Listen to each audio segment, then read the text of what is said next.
Oh, I love when the voice of the Santa Cruz Warriors joins me for a new episode of Locked On Warriors, and especially when we're live. We're addressing questions and comments. If you want to join the party, do so. And if you're watching the recorded version, we're going to break down everything that's going on with the Warriors. Bob Myers spoke to the media, and I'm going to play a couple sound clips from that. But otherwise, this is Kevin Danna's world, and we're all just living in it. This is Locked On Warriors. You are Locked On Warriors, your daily Golden State Warriors podcast. Part of the Locked On Podcast Network, your team every day.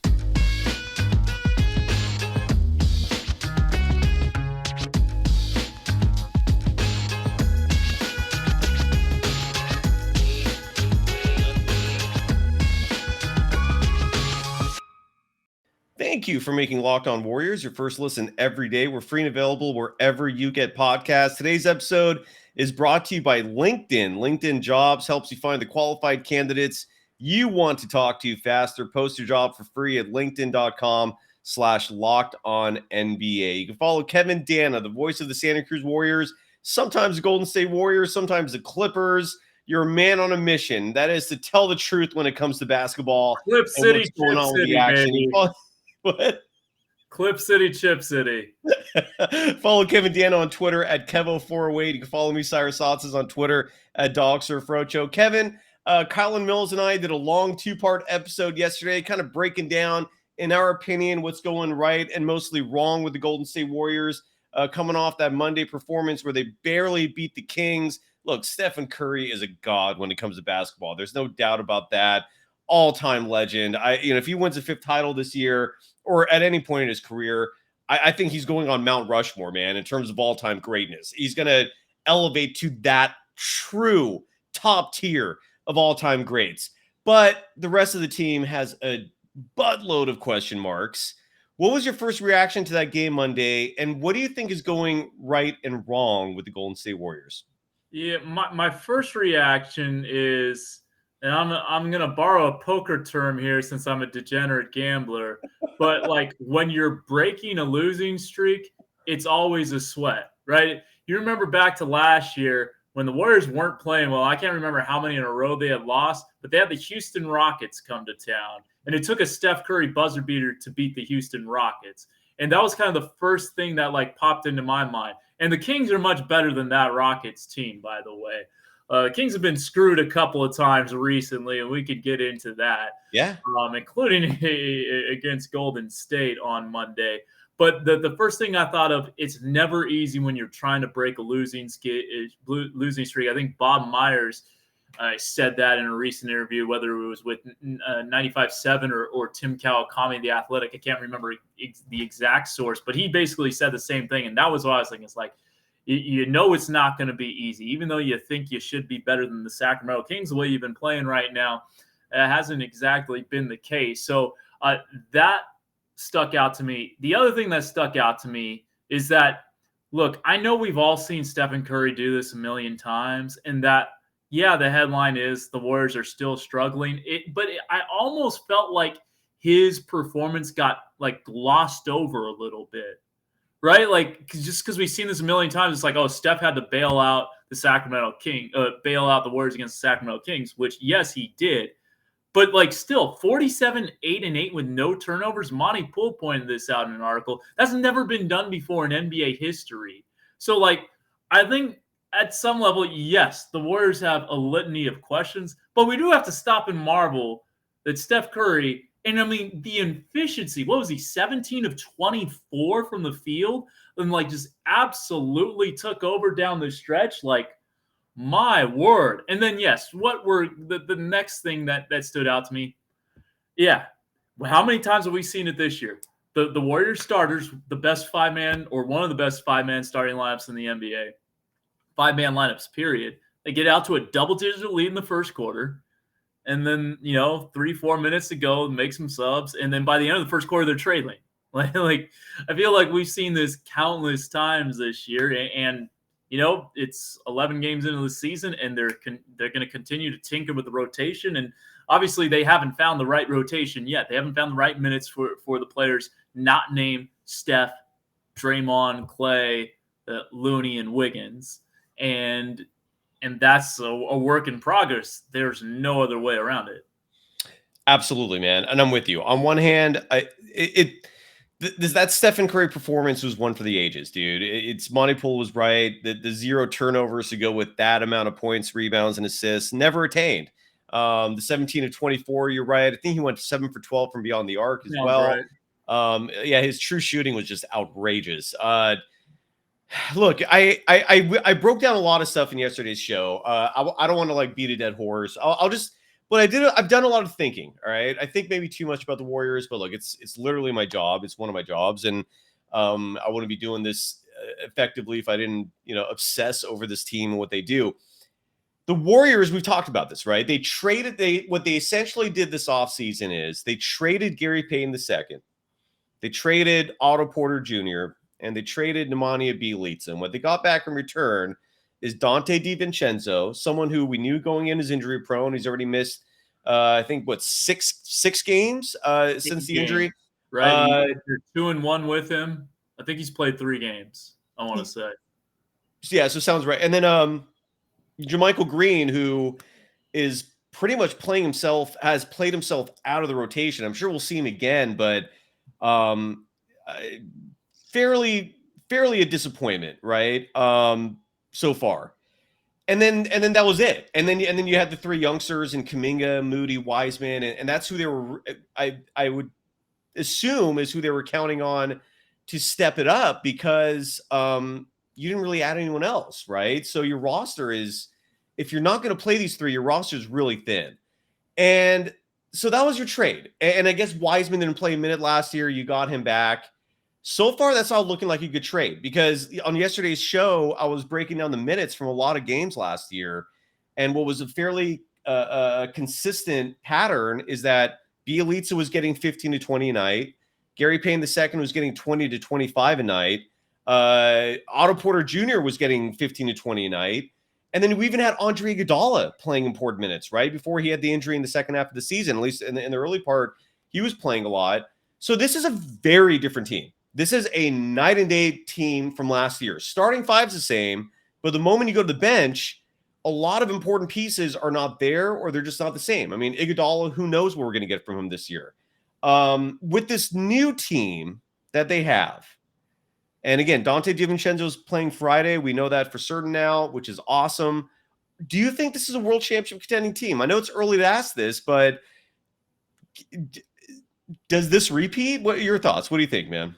Well, I mean, I don't know. It's tough to say a team's going to win a title or not, but like, as long as they have Stephen Curry and like a supporting cast that I think will gel and get better, and Kevon, Looney and Andrew Wiggins have largely been really good this year, and Draymond Green has stepped it up offensively this year.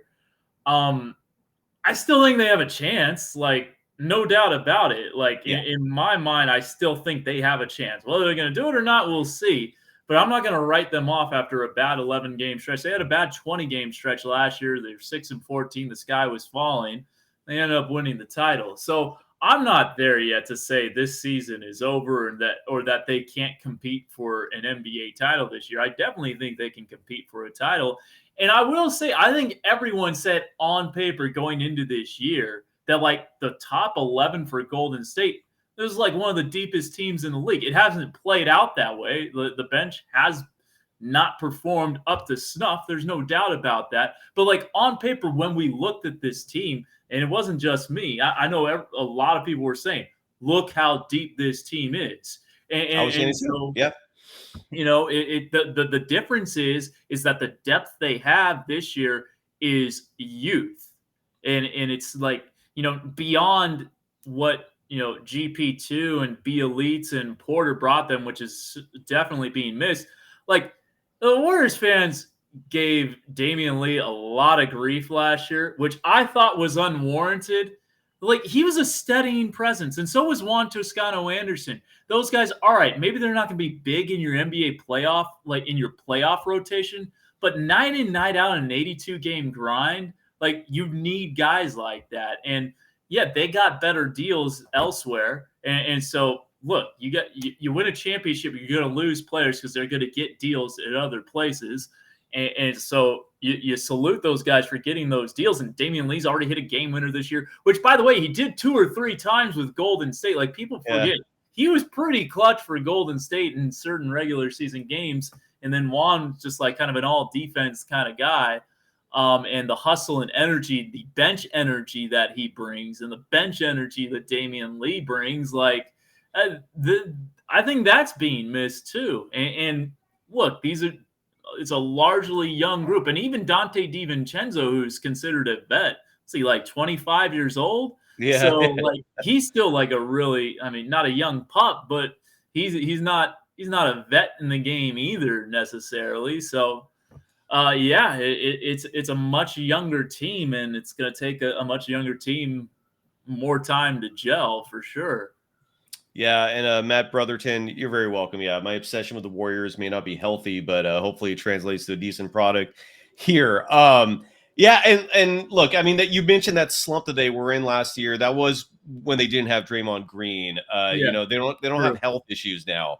I think look, when we come back, I'm going to play a couple sound bites from Bob Myers because they were awesome. He was on the flagship station of the Golden State Warriors, 95.7 The Game, which you're going to be on tonight at 6 p.m. as you are most Wednesdays. I know the time can fluctuate, but typically it's Wednesday at 6 p.m. Pacific time that you're on there with Gary St. Jean. And Bob Myers was on one of their shows, and I grabbed a couple of great sound bites that I'd love for us to break down.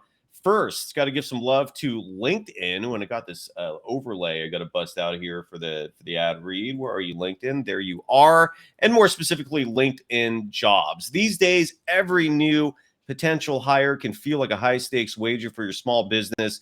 You want to be 100% certain that you have access to the best qualified candidates available. That's why you have to check out LinkedIn Jobs. LinkedIn Jobs helps find the right people for your team faster and for free. LinkedIn Jobs, again, they help you find the qualified candidates you want to talk to faster.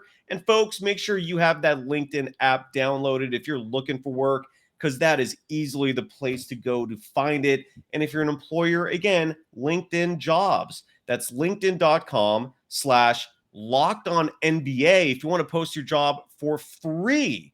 Terms and conditions apply. Again, LinkedIn.com/LockedOnNBA.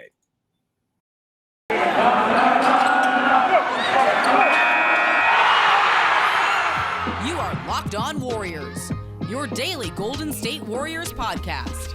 Part of the Locked On Podcast Network, your team every day. Thank you for making Locked On Warriors your first listen today. For your second listen after us, check out Locked On Sports today. From the games that matter the most to the biggest the biggest stories in sports, go beyond the scoreboard and behind the scenes with local experts and insights only Locked On can provide. Locked On Sports today, available on this app, YouTube, and wherever you get your podcasts. You can follow Kevon Danna, the voice of the Santa Cruz Warriors, who I do want to ask about soon here on Twitter at Kevo408.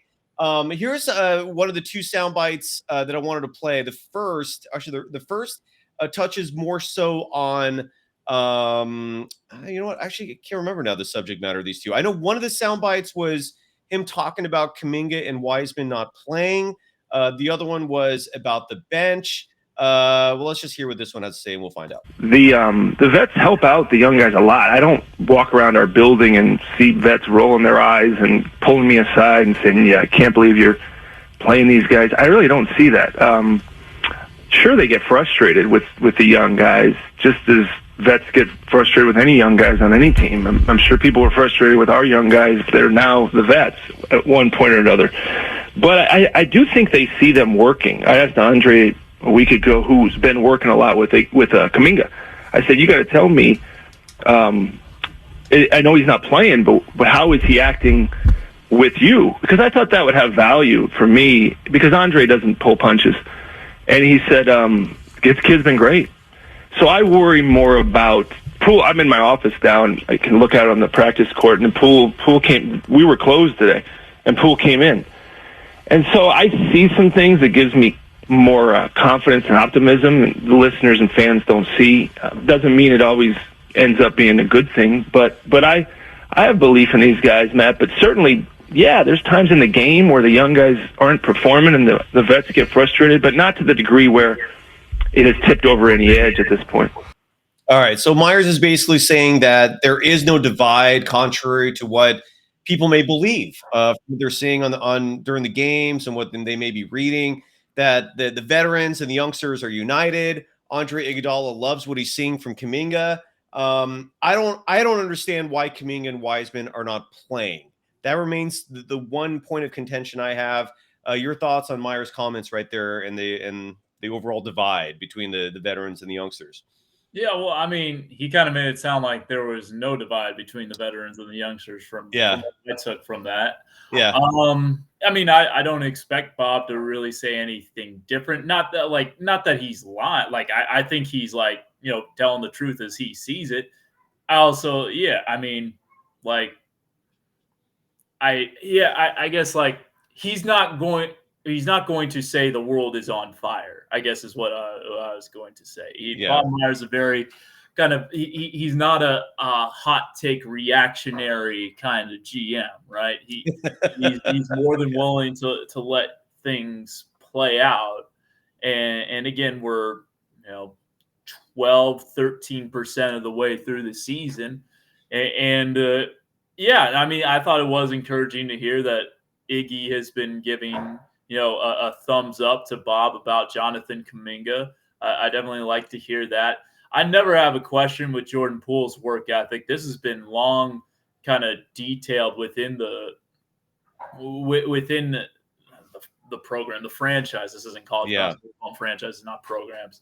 But like, going back to like the pandemic, the year between 1920 and 2021, like it was Jordan Poole who was in there more than anyone. Like, and then, you saw the fruits of his labor pay off towards the back half of his second season. He was also, much better the, last 15, 20 games of his rookie season as well. I mean, he's just in a little bit of a funk. And if he could kind of spark the second unit a little bit more, that would certainly help.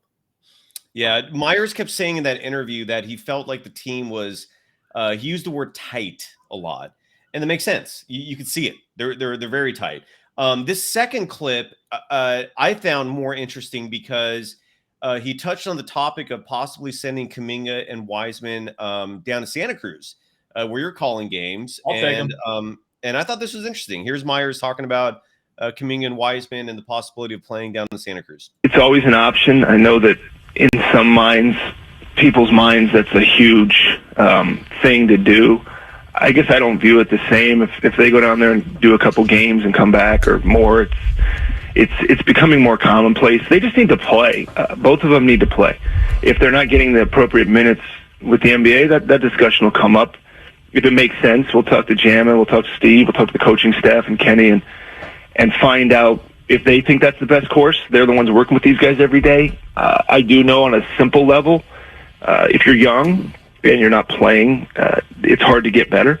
You'd like to play NBA minutes, but that's not the situation. Our team is for whatever reason, our margin for error is slim right now to win games. And that's why I think you see this thing Steve's doing is trying to just manufacture wins. And he's probably going to keep doing that to some level, I suppose. But it seems pretty fluid. Everything's kind of moving and trying to settle. I think over the next, hopefully, couple weeks, we'll have a better answer. But if the G League happens, fine. And if it doesn't, that's okay too.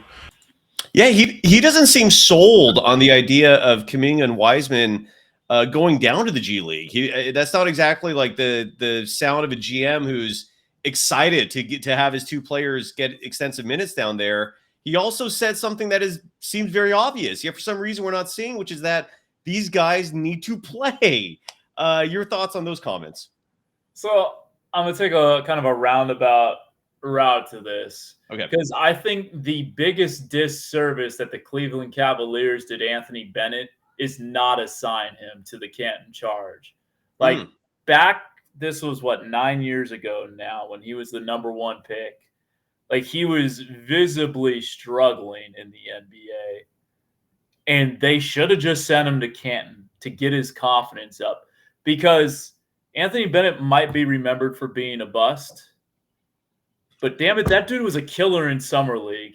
He was good in the G League, and obviously you're expecting more from a number one pick. I'm not saying this guy would have been an all-star, but I am saying that he is a very serviceable professional basketball player. It's not his fault that the Cavs took him number one overall, but I think they should have invested in him a little bit differently. I say that to say this, if Golden State decides that they need to assign these guys, it's far from the end of the rope for these guys. Totally. Agreed. So I mean, you're talking to, the biggest G League apologist on the planet. I don't see it as a demotion. And I think the rest of the league is coming around to that. If Anthony Bennett was drafted number one overall in 2021, I think they would have assigned him. But there was too much of a stigma back then. It was the D League. It wasn't the A, B, or the C League. It was the D League. It was on the grading scale. There was a quote that Vanderblue that year gave to Myron Metcalf of ESPN saying the D stands for depression. It was a different league back then. One of my favorite quotes. I was kind of mad back then when I heard that quote, but now kind of removed from it. I laugh when I hear it. It's a different world in the G League. There's a ton of talent.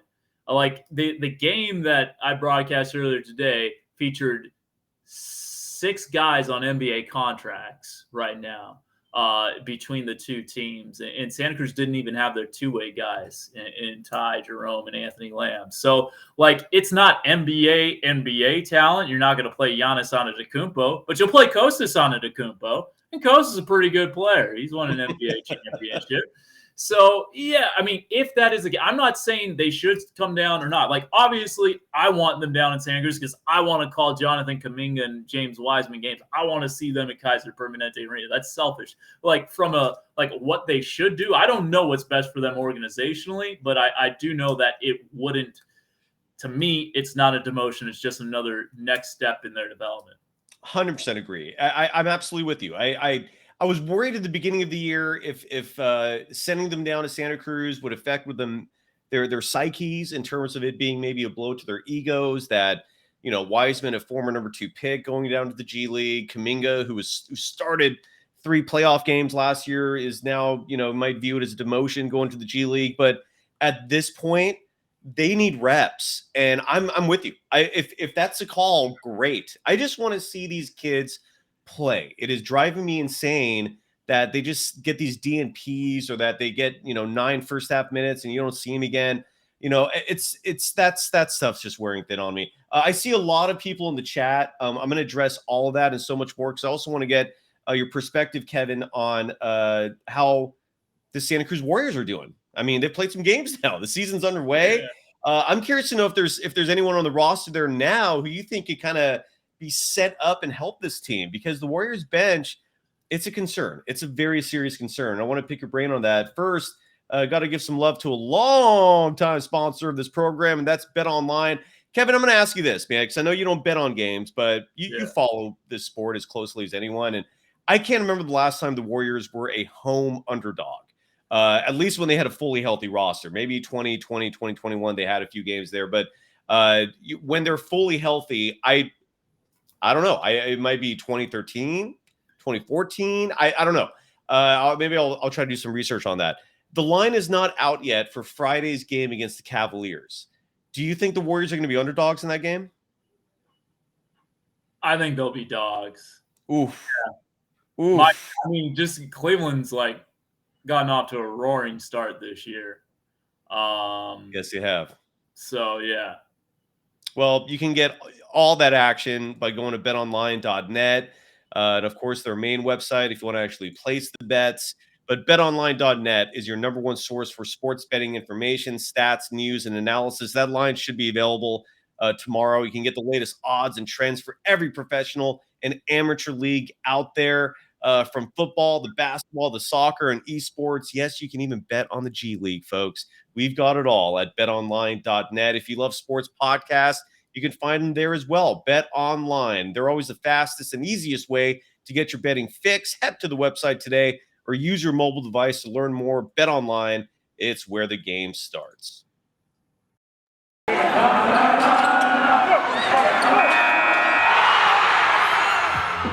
Locked On Warriors, your daily Golden State Warriors podcast. Part of the Locked On Podcast Network, your team every day. Thank you for making Locked On Warriors your first listen every day. We're free and available wherever you get podcasts. Follow Kevin Danna on Twitter at Kevo408. Let me take that graphic down. And by the way, this Rick Barry shirt that I'm wearing right now, the holidays are around the corner. If you go to the link at the top of my Twitter account, at DoxerFrocho, Rick Barry and I have a limited supply of apparel, including this shirt. It has a 24 Barry on the back. If you're looking for a gift idea for a member of your family or a friend and they love the Warriors, check that out and thank me later. How are the G League Warriors doing? They played this morning, and I'll get to the chat in just a second, but I first want to get your thoughts on how you think the team's doing so far, and is there anyone on that roster that you can see coming up and playing for the Warriors sometime soon? So they're off to a 1-2 start. They faced some really good teams. Like, they played the Ontario Clippers. I was happy they got a split with. Won on Friday, lost on Saturday. Could have won both of those games. Could have lost both of those games. So 1-1 was pretty just. And then they ran into a buzzsaw today with the Oklahoma City Blue. They have Jalen Williams, the Jaylin Arkansas Williams, not the Jalen Williams who played at Santa Clara. And they had Ousmane Dieng, the number 11 overall pick. They were both on assignment. They had both their two ways, and Eugene Omoruyi just destroyed Santa Cruz today. But I see a question from David, and I bring this – or wait, no, excuse me, Rich.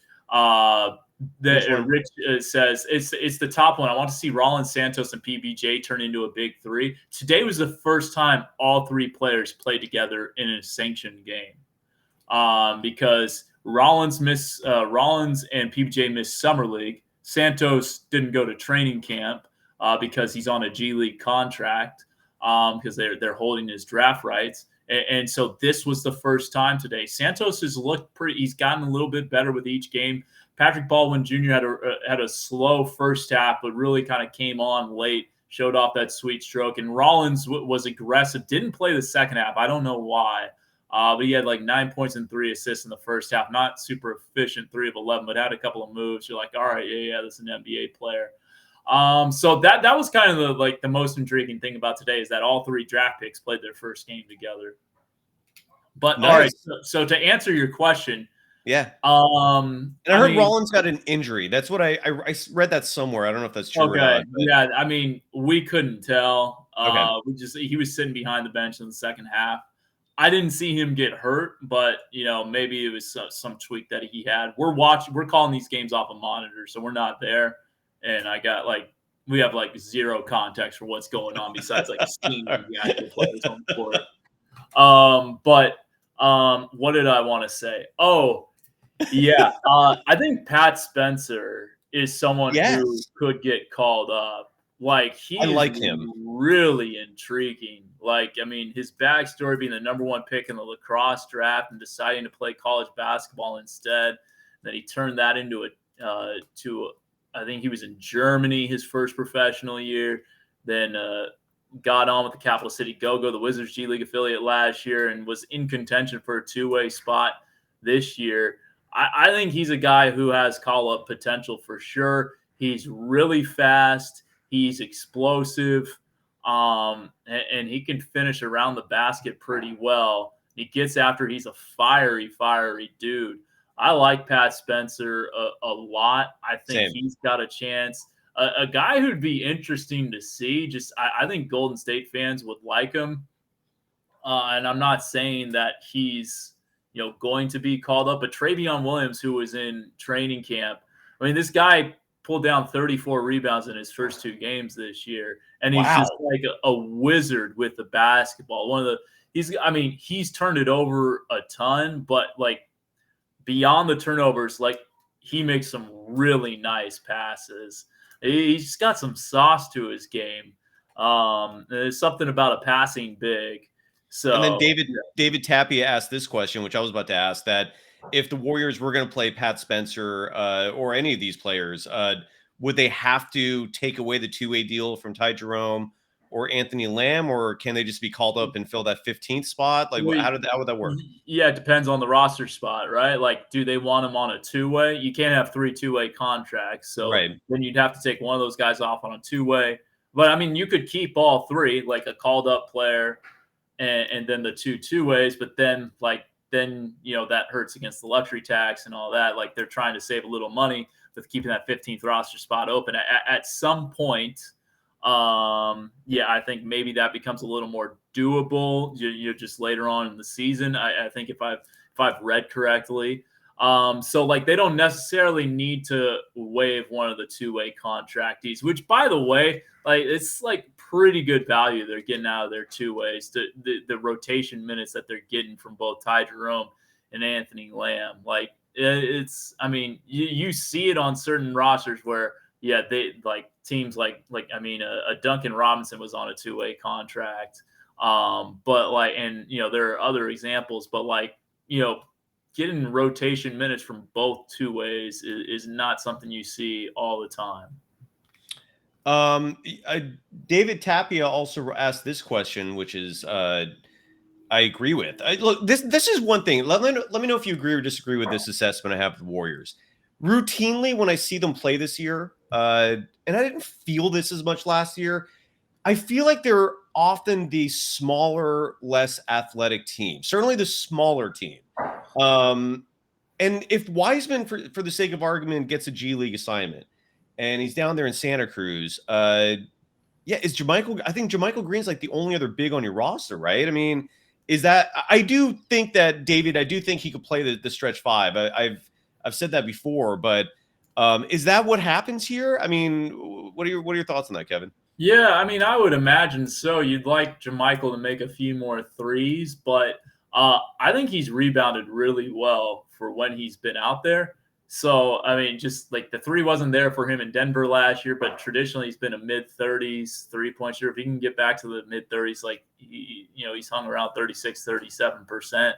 Like, I think he could be a serious weapon for this team. I was a huge fan of the JaMychal Green signing. I'm still a big fan of JaMychal Green. So yeah, the shooting hasn't been there, but yeah, if Wiseman gets assigned, I mean, you could see some, Kuminga small ball five, potentially, like Anthony Lamb in a pinch, maybe could give you I'm not sure if like you'd want extended minutes for Anthony Lamb at the five, but, I mean, they've played small before. I mean, they didn't play anyone taller than Kevon Looney last year for serious rotation minutes. I guess Nemanja Bjelica might be a little bit taller than Kevon Looney, but like, so yeah, I mean, it worked out just fine. Then obviously this is a different team, but yeah. Let me ask you this. This is what my argument on yesterday's show for what the Warriors I feel need to do is this.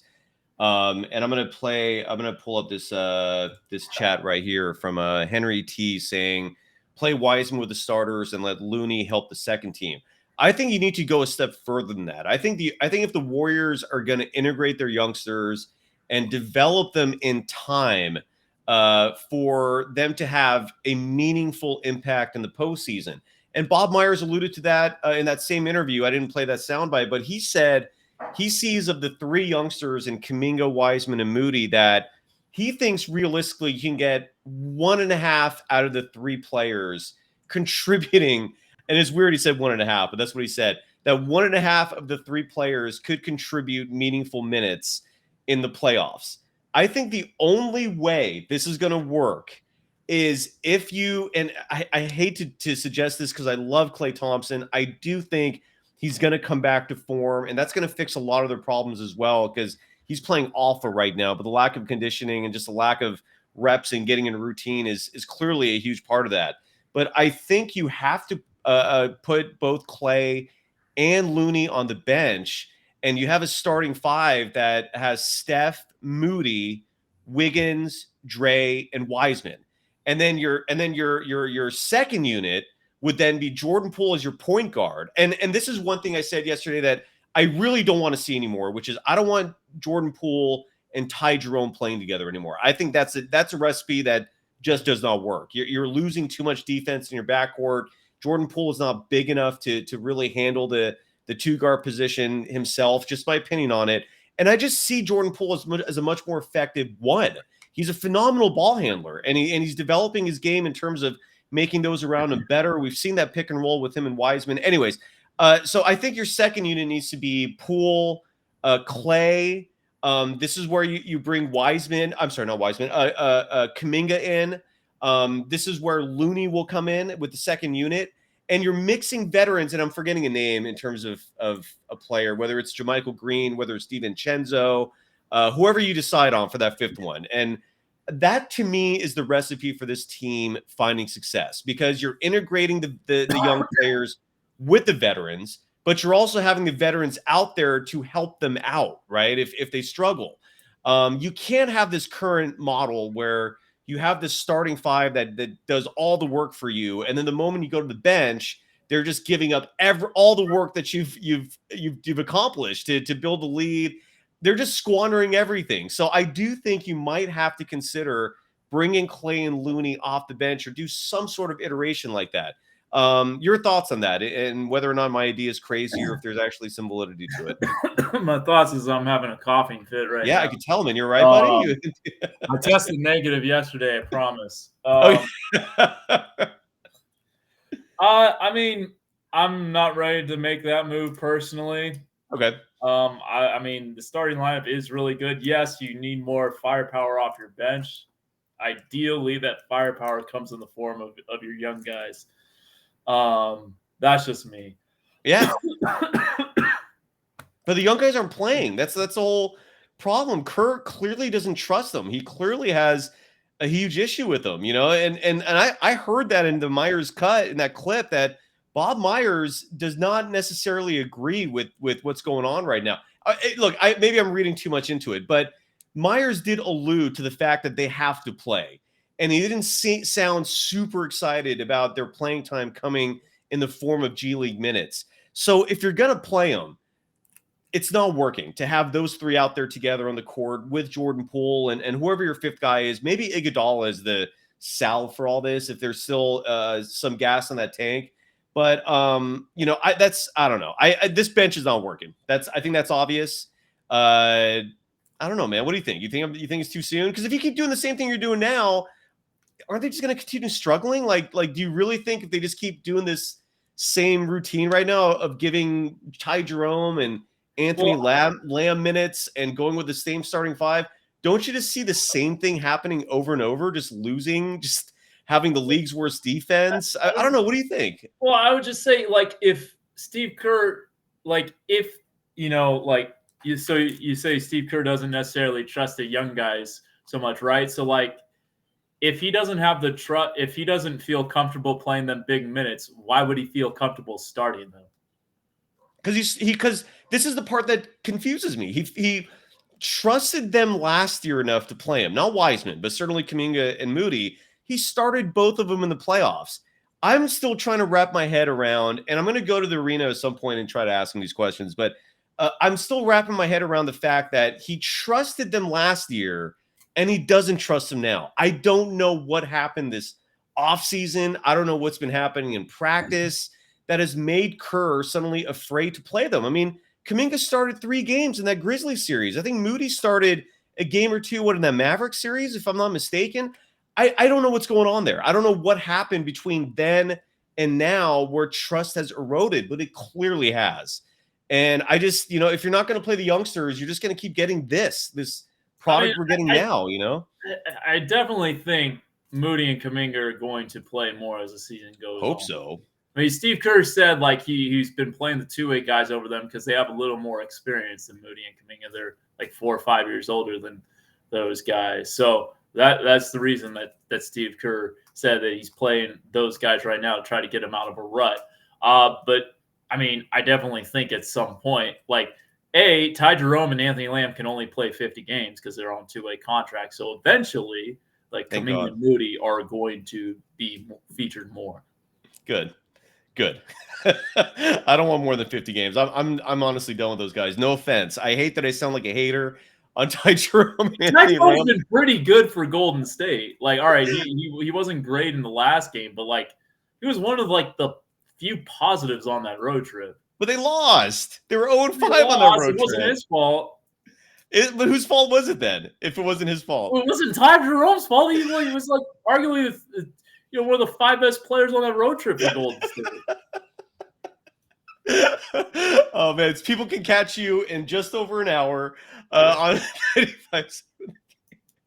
I just want to know whose fault it is. If it's not Ty Jerome's fault, because he's the new piece to this. They were doing fine last year. They started 18-2 last season, And then Ty Jerome came to town, and it's on golf.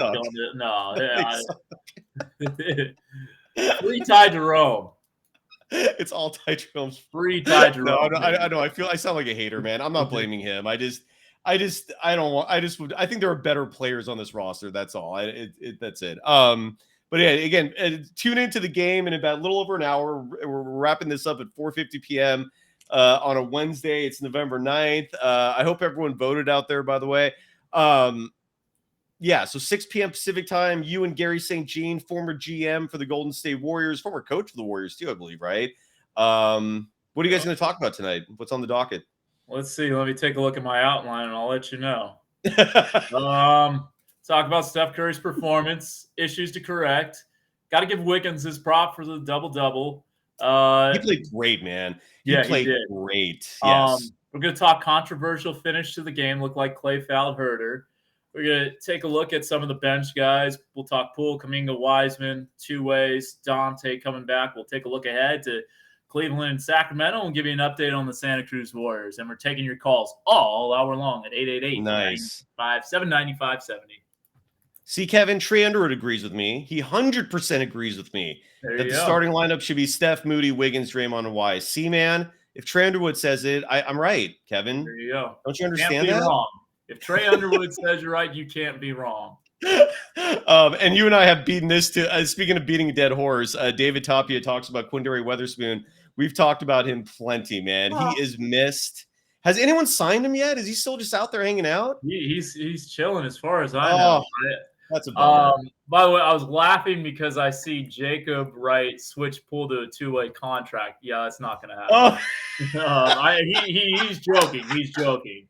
But yeah, yeah. All right, man. Have a great show. I always love when you come on. Anything else you want to promote before we go? No. Warriors, Oklahoma City Blue, 5 p.m. tomorrow. NBC Sports Bay Area. Watch it. Love it. I will watch that, man. Love you, brother. Thank you as always. Right. Thank you, everyone. Take care. Bye. Peace.